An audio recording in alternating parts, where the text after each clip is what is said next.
you think of national parks in the United States, saying you found a favorite is a pretty high bar to set. I think I found mine. We're at the Grand Canyon.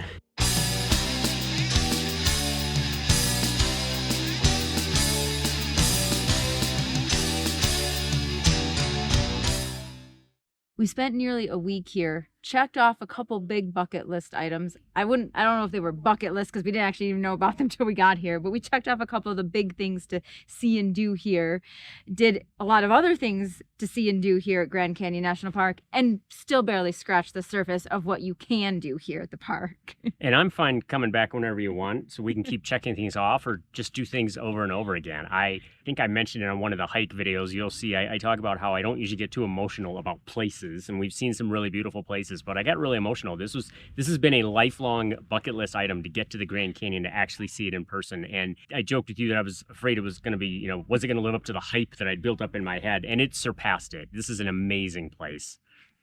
I was here over 25 years ago with my family in high school, and I remembered seeing the Grand Canyon, but I'm sure I was in some teenage angst years and didn't appreciate it. And so now coming back and seeing it again and getting to experience it at a deeper level, getting to hike down into the canyon and explore more than probably what my family and I did just in a few days, that it really is an awe-inspiring place. And we've climbed mountains, we've gone into caverns, but seeing the Grand Canyon is just grand. And, you bring up a good point about being a teenager and being here with your family. There's so many things to see and do and so many ways to see and do it here. I mean, obviously, we're big hikers. And so getting to go out on 2 big hikes was huge for us. And we recommend doing that. And we'll throw the highlights videos in here so you can see what those hikes were like and what our experiences were. But if you aren't into hiking, you can still check out the Grand Canyon. If you're older, if you have a family with little kids, there's just so many different ways. There's campgrounds to stay at here with your RV or with your tent. There's lodges that are here.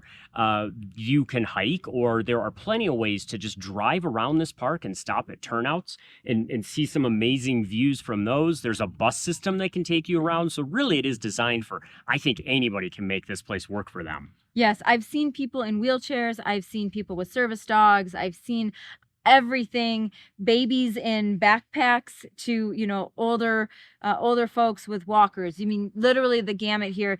It is the most visited park in the United States. No, that's not true. It is the second most visited park in the United States, but by a long shot. So it's kind of the first of everything else. And then it is like one of the 7 wonders of the world. And so it is a destination for everybody. And you'll see that here. There are people from every country. You'll hear lots of languages. It's just an amazing place that everybody should try to get to at some point in their life. And because of that, they have made it as accessible as possible. In addition to all the beautiful views, there are plenty of ways to learn about the history of this canyon, both the people that helped settle this canyon, whether it was the Native Americans and before them, or the people that came along afterwards. And then there's also the history of the canyon itself in terms of the geology. And we're actually at one of our favorite viewpoints. There's the Yavapai Geology Museum is really interesting. Even if you're not into museums, it's just a really interesting look at how the canyon was formed. It gives you all kinds of information about the different layers of rock. And this is our favorite viewpoint, I think, that we have found all week. And so we made sure we came back out here before we left the park. I really wouldn't classify it as a museum. It is more of a lookout building that has some interpretive signs and some dioramas that show the different layers. There's a gorgeous panoramic window that you can look out over the canyon, and you can see the suspension bridge that crosses the Colorado from one side to the other. Apparently that didn't used to have glass in it, but now it does. Well, that building itself is historic. It was built in the 1920s, and it was built as an open air building. Yeah. Now it has windows and air conditioning. But like many of the other buildings here, most of these were designed by a woman named Mary Coulter, and she was very influential. She was an architect, way above her time in the 1920s as a woman, but she was influenced by the Native Americans and the ancestral Pueblans that used to have settled in this area, and so many of her building designs were based off of their architecture. So yes, all the buildings here are historic, as well as just the canyon itself. In addition to Yavapai, make sure you check out the Hermit's Rest and the old Watchtower, all of again, which were designed by Mary Coulter. And they're at complete opposite ends of the park, the Hermit's Rest and the Watchtower. So you can take a bus up to Hermit's Rest, or you can drive yourself to the Watchtower. And make sure you check those out, because again, they also have a lot of historic value and sentiment. And you can, go in and tour them and get ice cream, because they both sell ice cream. One sells scooped ice cream and one sells packaged ice cream, but nonetheless, it's still ice cream. Well, and the Watchtower is at basically the end of Desert View Drive, right? So it's like 22 miles, and it might seem like a long way to go, but there's a lot of turnouts along the way, and you get a lot of different viewpoints and different ways. When you spend time here at the Grand Canyon and to take the time to do it, you get a lot of different perspectives. You can look down the canyon, you can look across the canyon. Sometimes you can see the Colorado River, sometimes you can't, sometimes you just see the plateaus. Check out all of the turnouts. We did almost every one of them, I think, and I'm glad that we did. Well, keeping in mind that the Watchtower, when you say it is at the end of Desert Drive, that is at the east entrance to Grand Canyon National Park. So if you are driving in from the east, you will start your trip at that end. Check that out, and then make your way towards the main visitor center, Grand Canyon Village, and where we happen to be now. Yeah. Well, and that's true. We kept coming in the south entrance because we ended up staying just outside the park at Tusayan Montane Campground. It's a National Forest campground. It used to be called 10X Campground, and if you're looking it up online, a lot of references still use that. They just changed the name, and I want to say like March or April of 24. Really recently. We're here at the very beginning of June of 24, and so it's been very recent. But they've made some improvements there. They've expanded that campground. There's water spigots available, and there's vault toilets, but that's it. It's very peaceful. They do allow generators if you need them.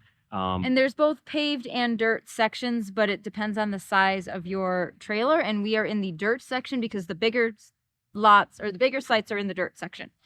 Yes, and they have some back-end sites and some eyebrow sites. I think some of the eyebrow sites will take a rig up to 35 feet in terms of a trailer. Ours is 30 feet. We're in one of the back-end sites. The paved sections are the older section, and we walked through there the other night, and those are pretty tight.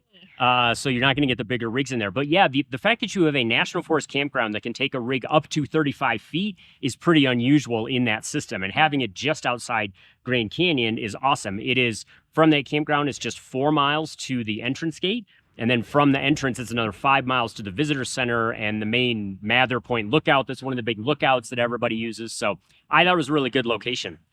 The National Forest Campground was a great location because, as you said, it's 4 miles from the entrance, which was super convenient for the early mornings that we had here at the park when we got up at the way early butt crack of dawn to get here to watch dawn and the sunrise, which at this time of year happens at 5:12 in the morning, and dawn is at 4. So we were here at the park at 4 a.m. watching the sunrise, and it was spectacular. And you know that I am not a morning person, and I would so much rather stay up late and look at the stars. But getting up early to see the sunrise is a fantastic experience over the canyon. And even more important to get up early is to get on those trails because it gets hot. So you want to get up and be on the trails about 5 a.m. It's 5:30 in the morning. And it's already daylight because, the sun comes up at 5 o'clock here. Yeah, we are at the Grand Canyon in Arizona, and we're about to head out on our first big hike. It is South Kaibab Trail. It's going to take us most of the day, probably. We don't really know. It'll take us into the afternoon anyway, by the time we take our time and go down and back up. And Well, because we're going, we think, as far as Skeleton Point. That's our goal, which is, according to the sign, I don't remember. It's a ways down there. It's equivalent to 204 flights of stairs. I don't know, yeah, several thousand feet down, and it's going to feel like a lot more coming up probably. But we're out here early because it does get hot and the trail gets busy, and so we decided to start early. We were on, I think, the second bus of the day, and let's get going. Let's go see the Grand Canyon from some amazing views. We are hiking down into the Grand Canyon at sunrise. It is gorgeous. The word indescribable gets bandied about a lot of times because people don't know what to say to describe something. This is incredible. We're going to go with that. And because I don't know what to say. I don't have any other words for it. I've never been here before. You were here when you were a teenager. Yeah. We definitely didn't. We were not early morning hikers. No, but I told you yesterday, I said, I hope I haven't built it up in my mind that it was going to be this amazing place, and it didn't live up to it. But so far, indescribable is Kind of it's the only word I'm coming up with. Now I'm just at a loss for words, so we're just going to enjoy the scenery.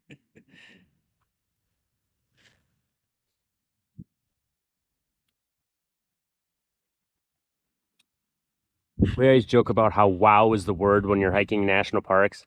I'm going to up the ante. This is amazing. We'll go with amazing and indescribable for the Grand Canyon. It gets its own level. We're at Cedar Ridge, which is halfway down to Skeleton Point.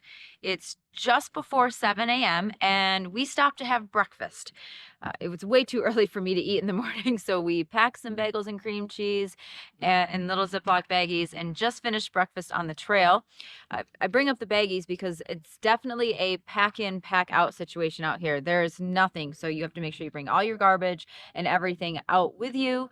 And what's nice about this stop is there are vault toilets, but then there's nothing else the rest of the way, and there's no potable water on this trail. So you have to bring your own water their entire way because there's nothing out here. So make sure you have all your supplies and bring your food and your water and just enjoy the scenery while you're having breakfast.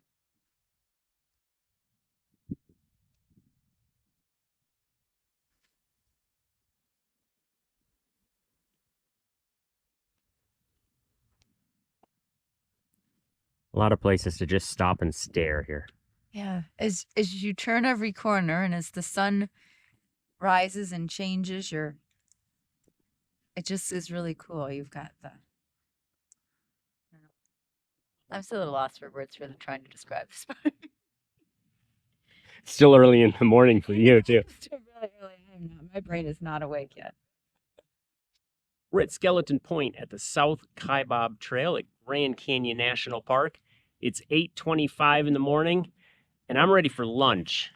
Well, we've been up since 4, so that's about lunchtime, and we've worked up an appetite walking down here. I mean, but just look at the views behind us. You can't get any better than this, and we're just going to sit here and take our time and have some lunch and then begin the slow climb back up. They say try to be off the trail by 10, which we're not going to be, but I think as long as we're off by noon, we should be fine today. It's supposed to be in the high 80s, and it actually gets cooler as you go back up to the rim, so I think we'll be in good shape. But there's no shade on this trail. None. So that's one of the key things. But just getting down here to Skeleton Point, it's about, what, 3 miles? It was, exactly 3 miles to this point, and it took us about 2 hours and 40 minutes or so. With a lot of pictures and video. That's at that's at a good hiking pace, but at a hey, we stop and take a lot of pictures pace. Luckily, we're not paying for film anymore. But this is an amazing vantage point. You can see the Colorado River down below, and this whole place it's still indescribable, but wow, amazing. I don't know. All the words. All the things. Well, we are back at the top of the rim of the Grand Canyon, having finished the South Kaibab Trail down to Skeleton Point. It's a drop of about 2,000 feet, give or take. Earlier, you said you were looking forward to coming back up as opposed to having to go down the trail. Coming up kicked my butt more than I expected it. It definitely kicked butt, but I still would much always rather go up than down. In this particular case, there are so many stairs built in, either, because of erosion, and some of them are with rock stairs, and some of them are like wooden beams where they've kind of tried to make the trail. And I just find that extremely difficult. Like either it's my gait or my short legs, but I find trying to get up and over those steps really difficult, and going down really difficult. I'd rather just have a straight uphill, smooth trail, rocky. So even so, I still found going up much easier because going down hurts my knees and my ankles and all sorts of things. And up is just up. Up is tiring, but up is just up. And no matter how tiring it is, no matter how much it hurts your knee, it's totally worth it. That was a fantastic trail. It's one that the National Park Service built back, in the late 1920s. Bright Angel Trail apparently was a toll road at the time. and the Park Service was frustrated and wanted to have a free way into a way to get into the canyon for free.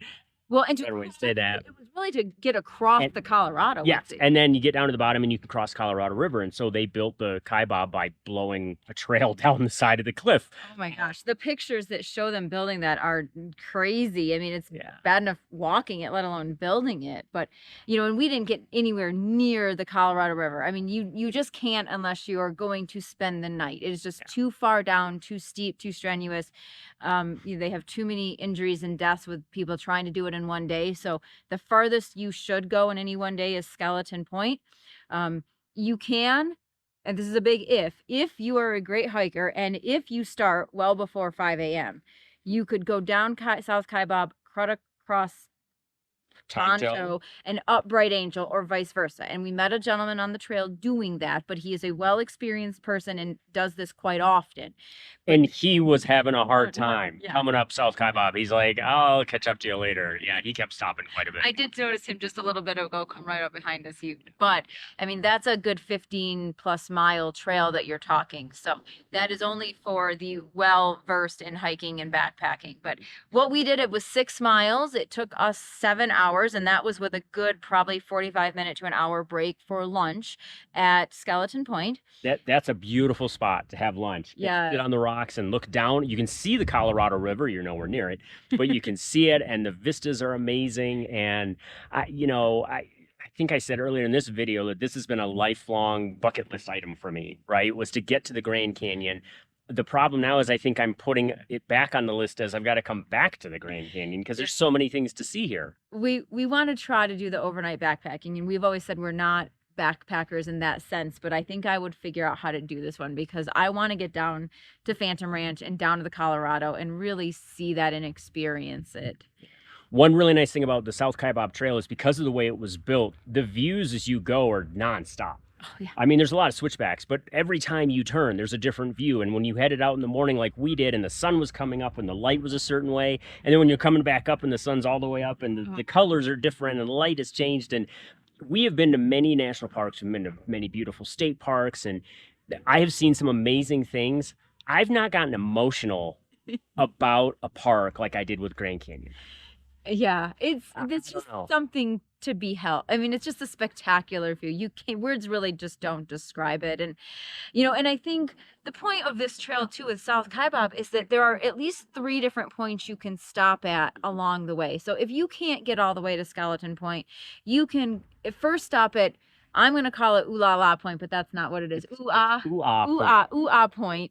And it is just a nice lookout, and it's gorgeous. And then you can get down to Cedar Ridge, and that's a nice viewpoint. That's a nice stopping place. It's a wide open area, and there's a vault toilet there. So if you can only get that far, that's 3 miles. I mean, that's a 1.5 miles in. So that would be a 3 mile round trip versus our 6 mile round trip. And even if you just go a little ways down here, down the South Kaibab, the views are spectacular because of the angle of the trail and the way it's built into the ridge. So if you can do South Kaibab, now we haven't done Bright Angel. I know I did it when I was younger, but I don't remember a bit of it really. You're definitely more zigzagging between the canyon walls, though, from what we were told. So I would choose South Kaibab if you want the views. Yes, and I would say, like you were saying, even if you don't feel like you can do the mile, even, mile and a half, whatever you want to do, start down on it, get as far as you're comfortable, and then say, I think I'm done. I know I have to turn around and go back up this now, but some of the views, even early on, are very much worth it. So, and it's different than what you're going to see from up on the rim. So I would recommend doing that. Well, I realized as we were down there, I had my binoculars and I looked back up and I saw the people up at Mather Point, which is the lookout point right at the visitor center that we had stopped at yesterday. So it's kind of cool to put that in perspective of where we looked over into the Grand Canyon yesterday and then to look back up at it today. And it's just spectacular. It's so spectacular. It is. It's all spectacular. This is our first full day at the Grand Canyon. We're here for several days, so there's more to do, but South Kaibab was a great hike to kick everything off with. Yeah. Another day, another beautiful hike into the Grand Canyon. Today we are doing Bright Angel Trail. It's 5:12 a.m. Approximately. because it's supposed to be super hot today, and you said our goal is 3 miles in, which they said not to do. Right. We're going to 3 Mile Rest House. They advised 1.5 mile rest house, but because we're starting so early, we're pretty confident we can get down and back before it gets too ridiculously hot today. So we better get going. Here we go. And we're going to watch the gorgeous sunrise while we're at it. Bonus.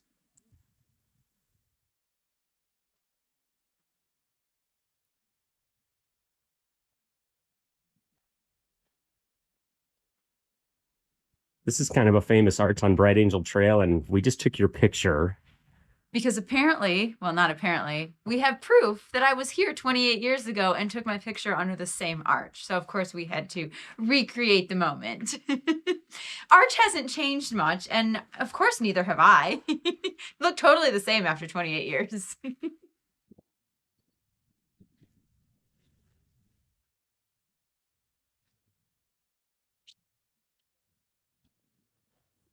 Mile-and-a-half rest stop. Yep. And there's bathrooms and water here. There is. That's one difference on the Bright Angel Trail versus South Kaibab is that there are water stops, water spigots a couple ways. So keep that in mind that you can refill on this trail. And you can wet your shirt, hat, cooling towel on hot days when you need to keep yourself cool. About 2 hours later, we made it to the 3 mile rest area. It's really enticing to keep going. It is here. It's really pretty, and we can see the next destination, but that's another 1,000 feet down, a lot more switchbacks, and There are excessive heat warnings, I think, for this afternoon. yes. And- It is doable in a day. It's a 6 to 9 hour round trip. Since we didn't plan to do that today, we don't have the supplies to do that, but we're watching other people keep going, and it's really hard to turn around. Although we do have to turn around and climb back up. So later we are going to appreciate the fact that we did not give in to our impulses and decided just keep going down, because what's the saying here at the Grand Canyon? Down is optional, up is mandatory. And we got to go back up 2,000 feet. So at some point. And it's going to be getting warmer. Now it's a little bit cloudy today, so that's helping, not quite as much sun, but But it is already 80 degrees at 7 a.m. beautiful hike though. We're really enjoying this one. A little over 7 miles later, and we have made it back to the rim after hiking the Bright Angel Trail down to 3 Mile Rest House. And it was tiring coming back, and it's hot. They have a excessive heat warning out, especially for further down in the canyon today. And we had said it looked really enticing to just keep going because you were downhill, and it was just beautiful. And I am so glad we turned around like we originally intended. Yes, because I say 7 miles, and it should have been 3 down and 3 back because it's the 3 Mile Rest House, but it's all approximate. And we wandered around for a while, and we backtrack a little bit to take pictures. So it's, yeah. Well, and I was going to say, at each of the rest areas, like to get up to the bathroom or to go to get water or to go to the rest house, there's more stairs. You're kind of in and out of the trail. And so that adds up over time. But all in all, it's really pretty trail. You're very much, we've done South Kaibab and we've done Bright Angel. I commented to you, Bright Angel, you get a feel for sort of the depth of the canyon because you're going down into it and down and down and down. Whereas on South Kaibab, it was more stretching out in front of you, and you get the vastness of how big the Grand Canyon is. This one's more enclosed and going in. You're going down through a natural fault line, so you're kind of really in a crevice, and you see the same view pretty much the entire way. Whereas, yeah, in South Kaibab, you were going out more onto a plateau, and you could see the stretch of the canyon east to west on either side, whereas this way you're mostly just looking at the north rim the whole side. Well, and I would say too, on this one, the switchbacks were very small in terms of back and forth, and you're going down more. On Kaibab, they were kind of longer, and as you turned, every time you turned a corner on Kaibab, you were seeing something different. This is the kind of same view. One good tip you gave to a family on their way down, though, because they weren't sure how far they were going to make it down. It was getting hot. And you said, it's not like you're missing anything if you don't hike 3 miles in. And that's one nice thing about Bright Angel. Agreed. And the reason I said that was because where we saw them, I realized the view, and we were on our way back up at that point, the view wasn't going to change. They were not quite a mile and a half in. They had not gotten to the mile and a half rest house, and weren't sure if they were going to continue. They didn't have much further to go, but really, I don't think the view was not going to change at all by that point. It was just going to get hotter and more tiring. So my advice is go to the second tunnel. So there are 2 tunnels where they had to blow out to make the path through. Go to the second tunnel if you do nothing else, and then kind of make a decision from there. Yeah. Do what you're comfortable with. Go down as far as you can. And at some point, it won't take long before you'll start to see the view into the canyon. And that's going to be the view the whole way down. Yeah, even if you only get to the first tunnel, quite frankly. Yeah. But if you can go to the second one as well. But, you know. But yeah, definitely if you decide to go further, I mean, be smart. Like everything else we say when you're out hiking is be smart because of the heat. Make sure you have plenty of water with you. One nice thing about Bright Angel, there's water and bathrooms at each of the rest areas. So that's nice. You can refill. There's plenty of water there for they tell you, get your shirt wet, get your cooling towels wet, do whatever you need. But this is a place where things can turn bad very quickly. In the heat, and if you start to feel like you're not going to make it, that's, you know, you don't. One of the volunteers said she asked somebody how far they were going, and they said, well, until we run out of gas. And she's like, don't do that. Like, you want to stop well before you're out of gas. Yeah. And there are a lot of volunteers and a lot of rangers patrolling this trail, double checking with everybody to make sure that they have water, food, and, you know, hat, sunglasses, because it is brutal out there. So, and they already have enough rescues. You don't need to be added to their list. Yeah. But Bright Angel Trail is an easy access from behind the Bright Angel Lodge. You can go down a little bit. You can go down a long ways. It's all beautiful. It's part of the Grand Canyon. It's all What's beautiful. not to love about it? We've had an absolute fabulous time here at Grand Canyon, and we know we'll be coming back, whether that's to go overnight backpacking, whether that's taking a raft ride down the Colorado, because again, there's so many things that we didn't get to do here that we'd like to, and maybe not in the summer because it is gosh awful hot here. So maybe we'll try coming back in the spring or the fall when it's a little bit cooler. But either way, put this one on your list. You've got to get here to Grand Canyon. This is, like I said, my favorite park for now. We'll see how the others come along, but boy, that's a high bar. This is going to be a tough one to beat. So to me, there's not enough water. I'd still take the mountains or water any day. But it's gorgeous. It's absolutely gorgeous. Yeah, it's an amazing park. So if you get a chance, get here as soon as you can and check it out. In the meantime, keep on trekking. And we'll see you out there.